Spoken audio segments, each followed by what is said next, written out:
В Иннополисе президент Татарстана Рустам Минниханов и генеральный директор Почты России Максим Акимов подписали соглашение о создании первой в России бондовой зоны. Это склады с особым таможенным статусом, что позволяет не платить таможенные пошлины при хранении в нем товаров до приобретения конечным покупателем.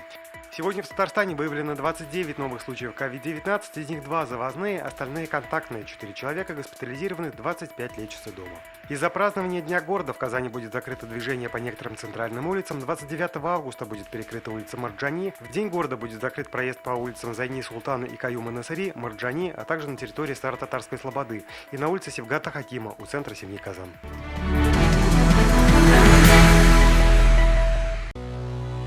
Наша рука помощи вашему бизнесу. Антикризисные предложения. Телефон 843 5 705 100. Көтелмәгән кунак көттөреп кенә интернет челтәрләренә дә килеп җитте.